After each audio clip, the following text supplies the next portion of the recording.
Hello, JW Strugglers. We are back with yet another interesting interview. This is a little different. We're going to be talking to our friend Joel, who is relaxing with a cocktail beverage at this moment, this fine hour. And he is going to tell us about an amazing story of unwitnessing that he had. He's going to talk to us about his YouTube channel and some other things that are coming up in the near future. So, first of all, Joel, thank you so much for contacting me and being on the show.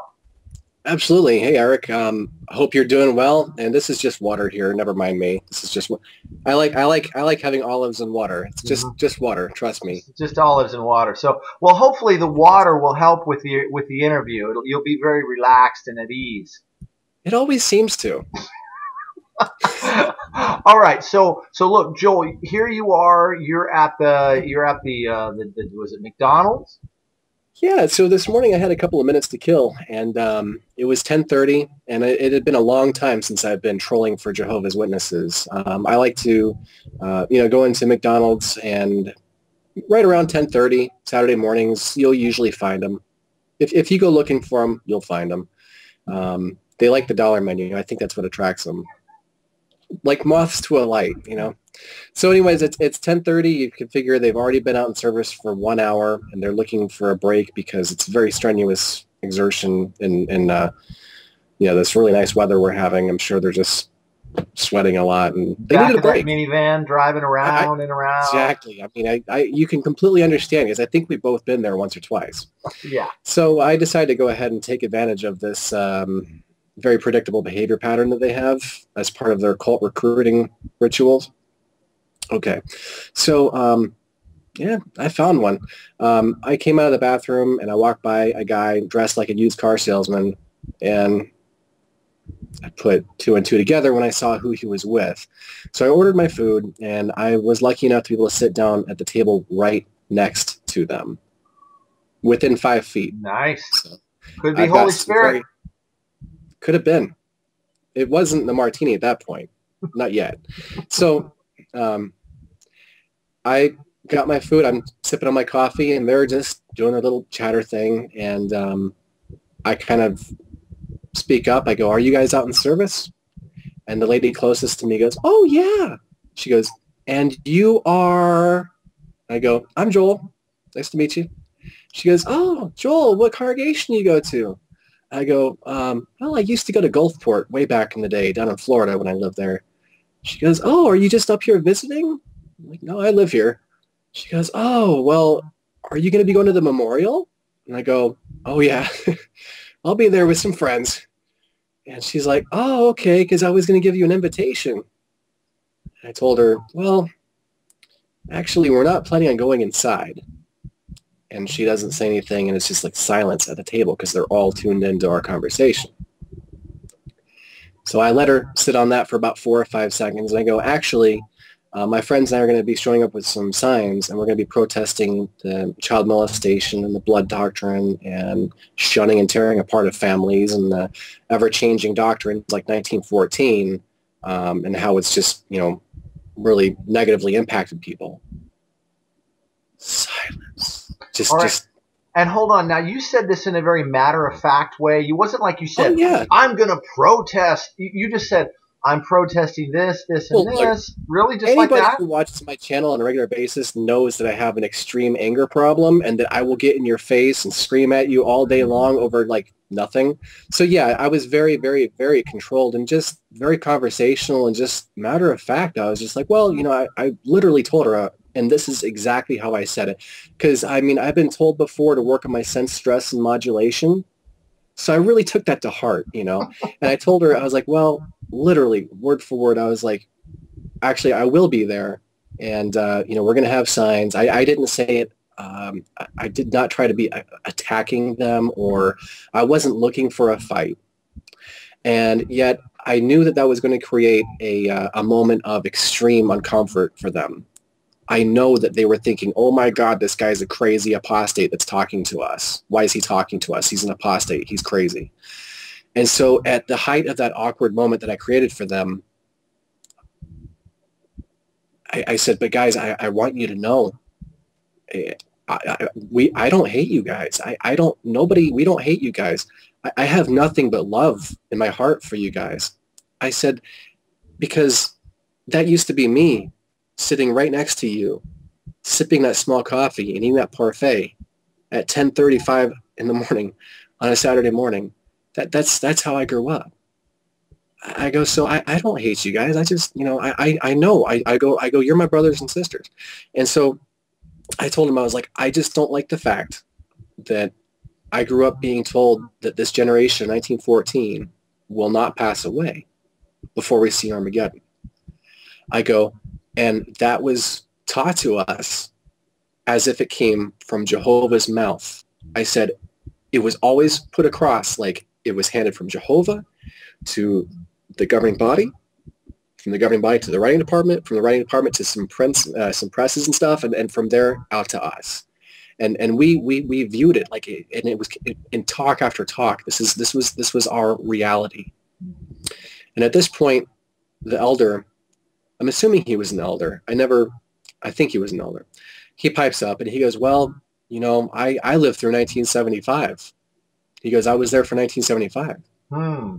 And immediately I'm kind of thrown off because this is not the type of thing that a Jehovah's Witness, especially in front of other Jehovah's Witnesses, just talks about. They don't want to bring up 75. That's a hard one. I'm like, well, my dad was there for 75. I've heard all about that. I'm like, but it doesn't start there. I was like, it's amazing to find out that they used to teach that Jesus came invisibly in 1874. And then in the 1920s, they changed that to 1914 and all the failed prophecies. And he's like, yeah, he's like 1975. He's like 1925. And I go, yeah, all these different years. And he goes, but he goes, when we're out preaching, we're not preaching about the Watchtower. We're preaching about God's kingdom. And he's like, one of the things that he goes, I can see that your problem is that you miss your friends and your family. And I said, well, and I just don't like being lied to. And I told him about my experience with the Trinity brochure is where I started. I told him that was the beginning of everything. Yeah, quotes out of context and all that. And I had to explain it to him, and I was like, and I told him, I was like, I go, there's just so much that Jehovah's Witnesses don't know about their own religion. I go, like being a member of the United Nations for 10 years. And when I said that, I saw like the couple of the ladies at the table, like they just like shifted around and they were just like, you could tell they were just like, what's this guy talking about? They had no idea. They're just probably thinking I'm crazy, but who would make something up like that? I guess a crazy apostate. And I told him, I was like, but because of all these things that I found out, I I know in my heart of hearts that there's no truth to be found to it, that it's not the true religion, that Jehovah is not pulling the strings. And he goes, well, we never claim to be perfect. And I said, but the Watchtower has claimed to be God's mouthpiece. And I said, I'm sorry, but if you're going to make outrageous claims, you better have some sort of evidence to back that up. And while I was talking to them, I never attacked them personally. My argument was made against the Watchtower. I was making an effort to separate the people from the organization. Yeah. And over again, it was a common theme where I'm just like, they're lying to us. We are the victims here. I have nothing against you guys. You're just, So he told me in front of these ladies, he goes, I already know all about the argumentation. He goes, I know everything that the apostates are about. He goes, I already know it all. He goes, but it's all about God to me and my relationship with Jehovah. Mm-hmm. And I go, well, did you ever get a chance to read Ray Franz's Crisis of Conscience, the ex-governing body member? And he goes, oh yeah, I read it. What? And exactly. And I'm just like, this guy what's his game here? Is he trying to throw me off? And he's saying this stuff in front of 4 other witnesses. What's this guy trying to do to himself? And I go, well, what did you think about it? Because I'm challenging him now, like, prove it to me that you actually read it. And I think he was BSing me on this part because he says, or maybe he was just saying it because of the company that he was in. Either way, I don't know. But he goes, well, Ray Franz came across as a very bitter person. and he was just trying to apologize for his time in the Watchtower. And I don't see how anybody who's read that book could come across and accuse No. Ray Franz of being bitter. No, he comes across very humble, very meek, he's apologizing for what happened, and yeah. He comes across as a very warm person Yes. who's very genuine. Yeah. Yeah. So this is amazing. So you seize the opportunity, you talk to these folks. That must have made you a little bit nervous inside. I mean, you must have felt a little at first, right? At first, I was trying to keep my hands from shaking. I mean, the adrenaline dump and the pounding of my heart was really difficult to ignore as I was opening things up with them. And I guess maybe it was just because there's 5 people versus 1, maybe. Yeah, that's part of it, sure. That I didn't want to mess up and say something wrong. I didn't want to have them take something the wrong way, because I think when I speak to a Jehovah's Witness, I don't want to drive them further into the arms of the Watchtower that's perpetuating these stereotypes about people who are ex-witnesses or apostates. That's the last thing I want to do. So that's where my nervousness really came from, was just I didn't want to say the wrong thing. I'm about to get into a fencing match with this guy. I know nothing about where he comes from. I don't know his education level. I don't really know what I'm stepping into the ring with. Right. And that's where that nervousness comes from. But the thing about it, I just try to just slow down. And I was talking to them person to person. And that was such a critical point that I really think people need to get, they really need to understand, and we need to get this message out there, that when things are tense and you're dealing with a Jehovah's Witness, maybe not a stranger, maybe it's a friend or a family member, and I think this could just work across whatever line it is, because it worked for me today. At the height of that tension, you can just completely, you can just disarm everything, diffuse everything by telling him, look, I love you. I have nothing but love in my heart for you, and I don't hate you. I just remind the witness, because I think that, number one, it's true. We were there. All of us have friends and family that we miss. All of us have people that we've lost. So what sense does it make for us to sit back and hate the individual Jehovah's Witness? Yeah. That's just a lie that the Watchtower uses. It's a control tactic. I'd like to interject, Joel. What you're saying makes a lot of sense, and you're giving us, those of us in the XJW community or the Fader community, the Awake to Tat community, you're giving us a tangible piece of information, a tool that we can use when you say to that person, look, my beef isn't with you. My beef is with the Watchtower, because it's what they're doing. They are the puppet masters here. My argument is not with you personally. You're a nice guy. I can tell you're a nice guy.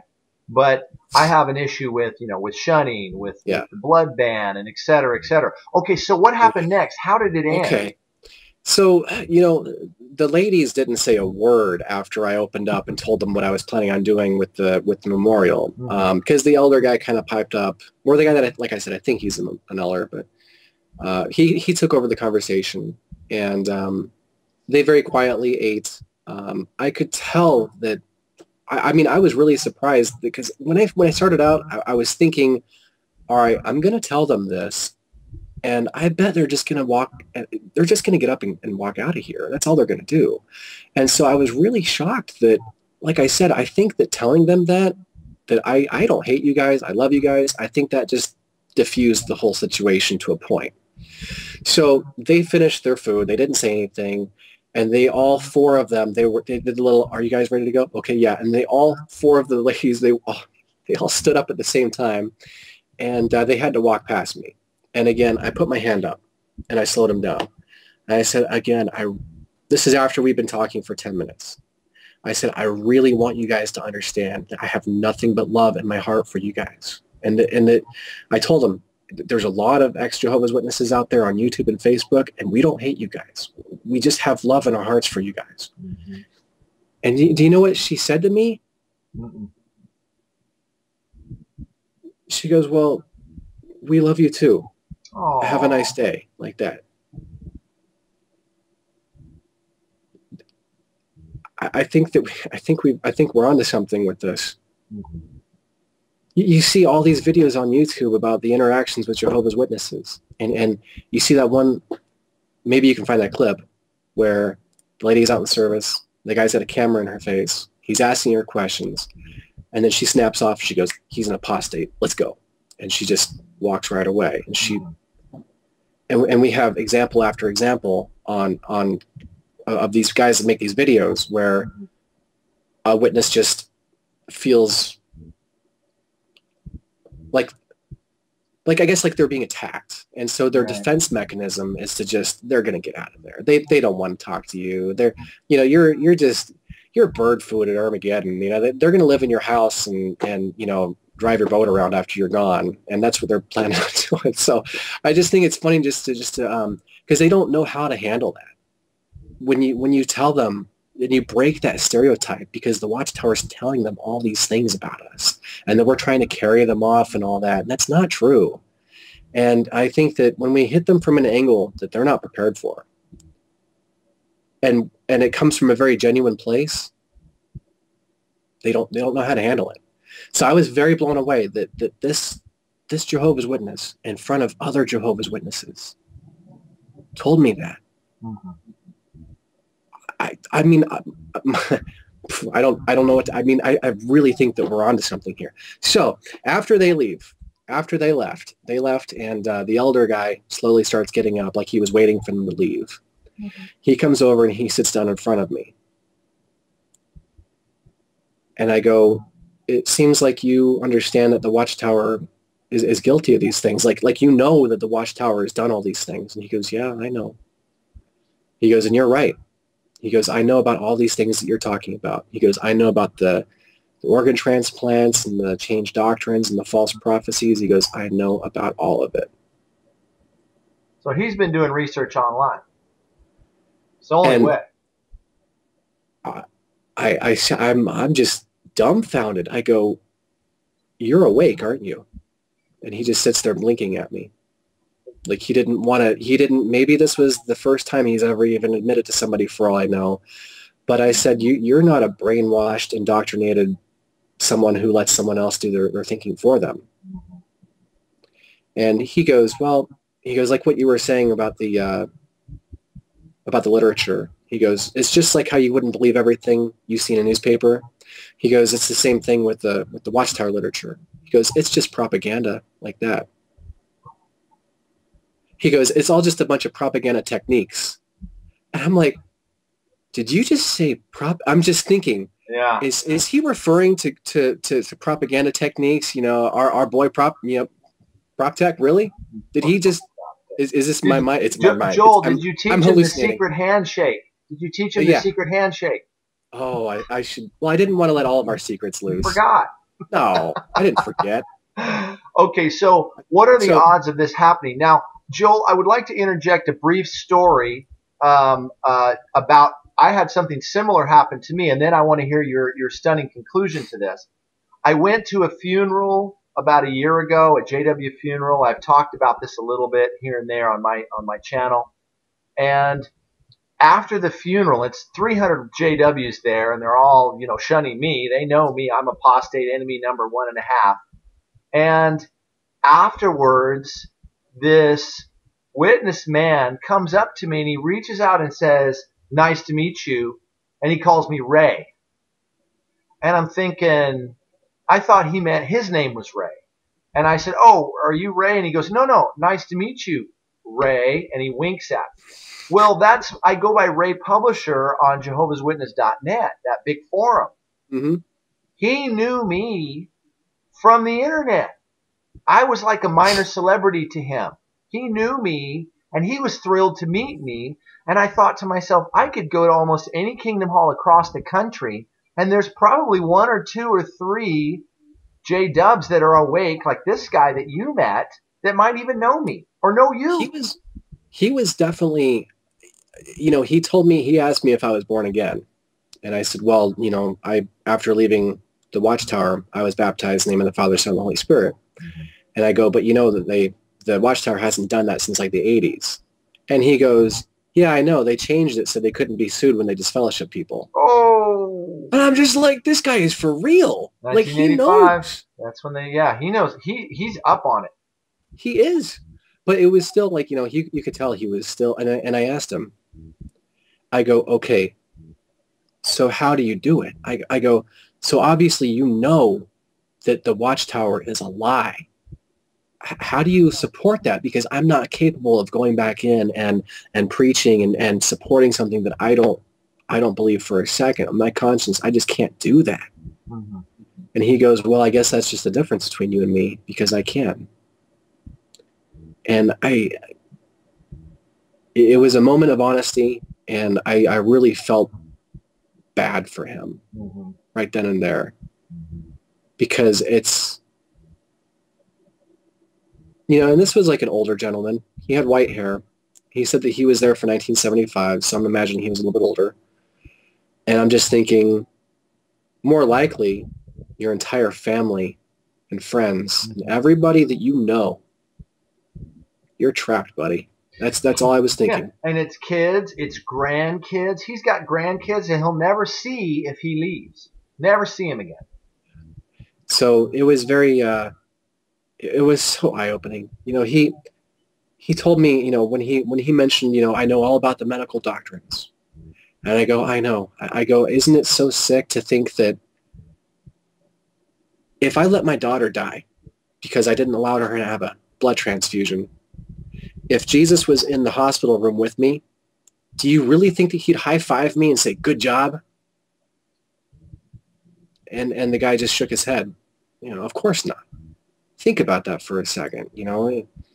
So anyways, it was a very interesting experience. I think that he was out, but he was still in. You know, he still had the tendencies. He said that he was only in it. He didn't believe in the corporation because when he told me he was anointed, and I said, well, what do you think about the governing body consolidating power and no longer considering the 144,000 collectively as the faithful and discreet slave, and now only the governing body is?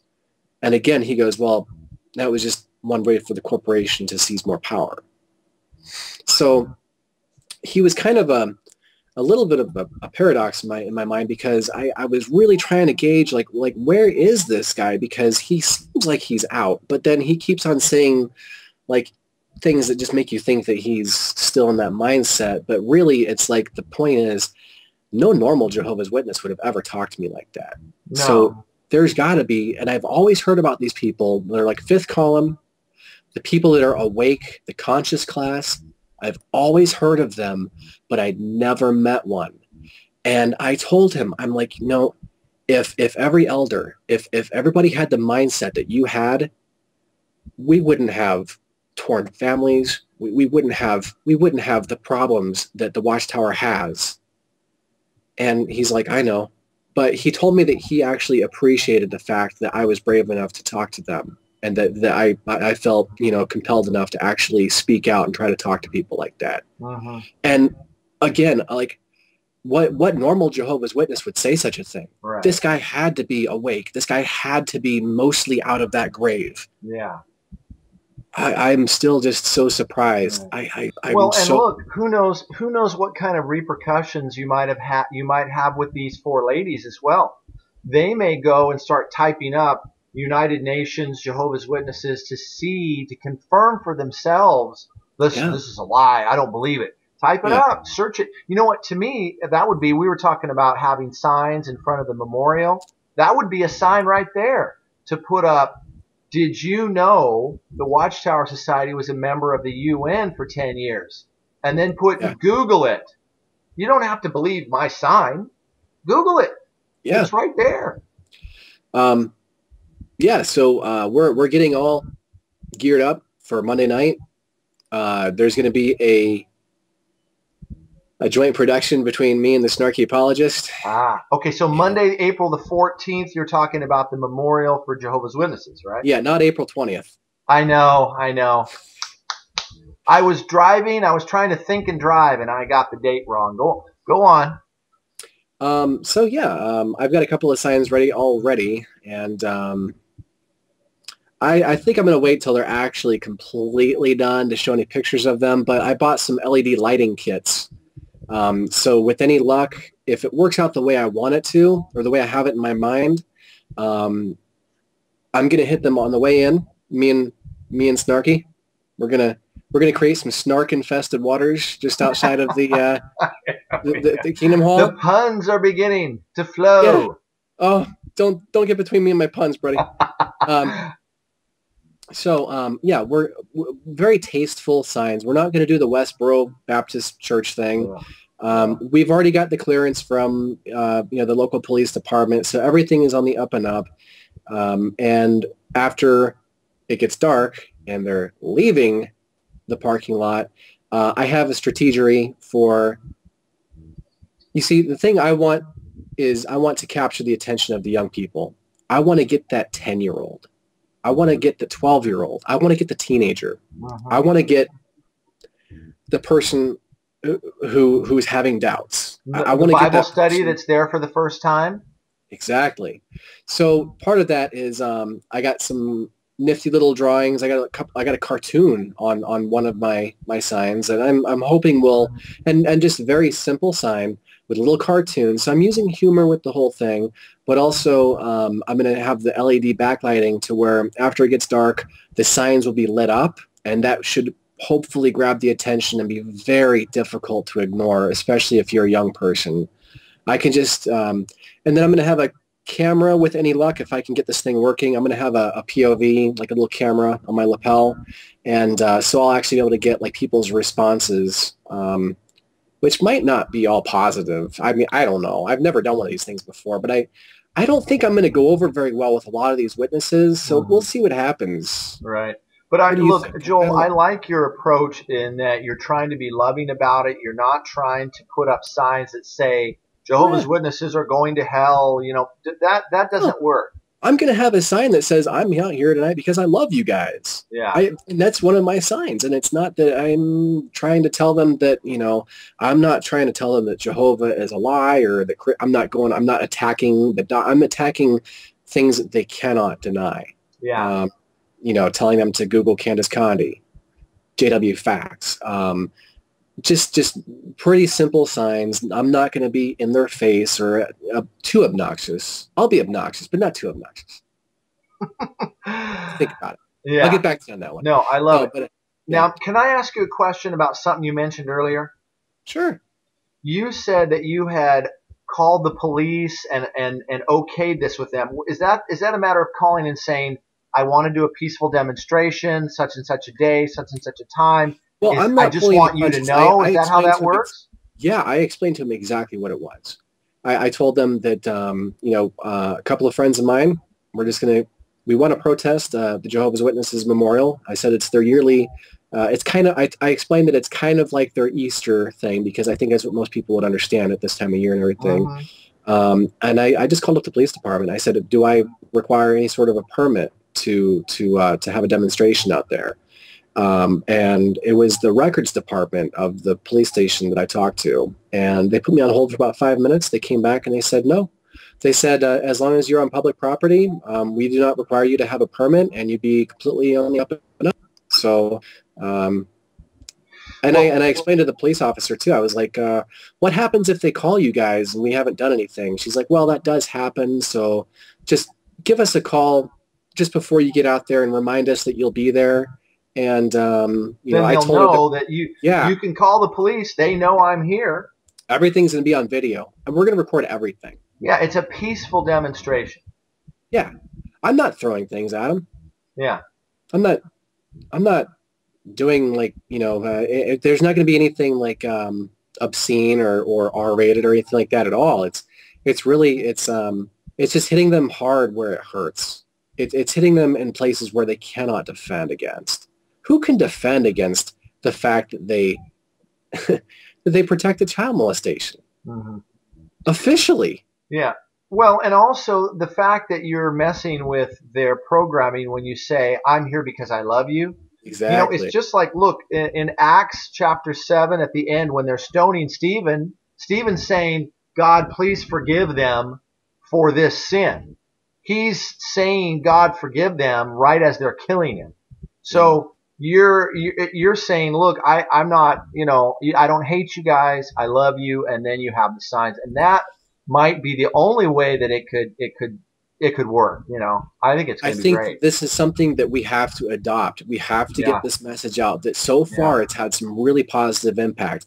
I made a video, about 2 months ago where I had an idea, and I think it was on my channel. It's called Using the Watchtower's Weapons Against Them. Mm-hmm. And basically the crux of the video was, all right, let's force them to shun us.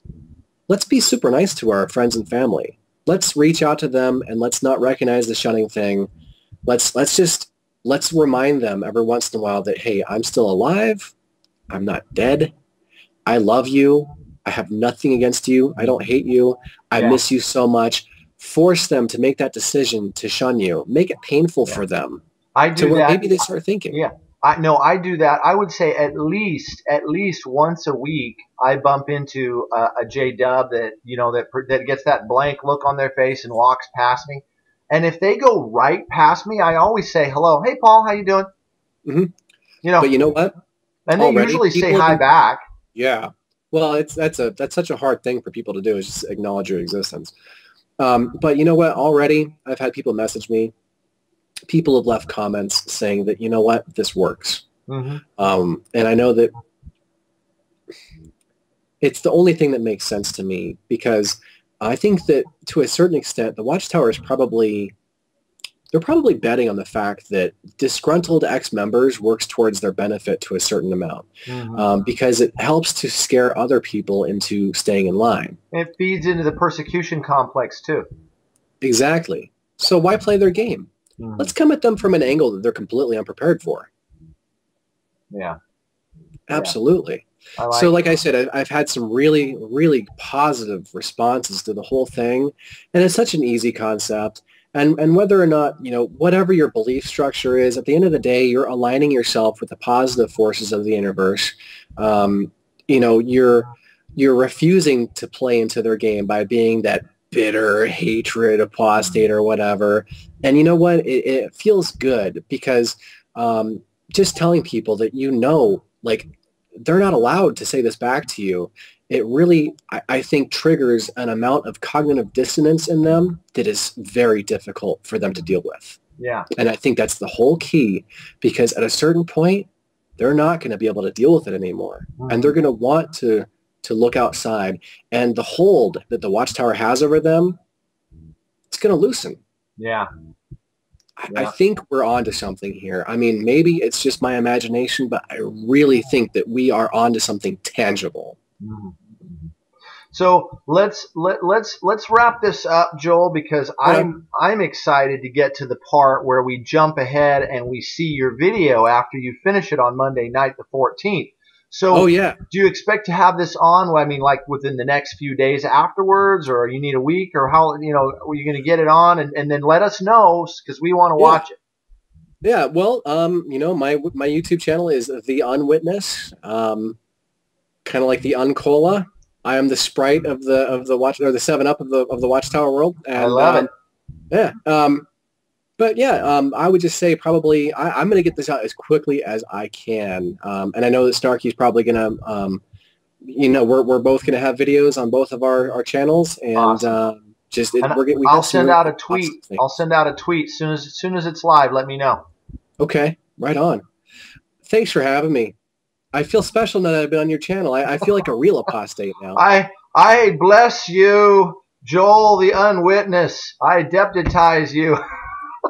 Wait a minute, I just bounced off my martini. Hang on, do that again. I'm just kidding. Wait, that's your emblems. You're partaking of the emblems right now. Oh, that's right. Well, but this is not fruit juice. This is not even red wine. But there's no. Well, look, I mean, you got your own kind of emblems now. We'll leave it at that. All right. Thank you, Joel, the Unwitnessed. We will stay tuned to see what happens. Appreciate it. Eric, thank you. Take care, bud. Same to you. Bye-bye. The order is rapidly fading, for the times they are a-changing.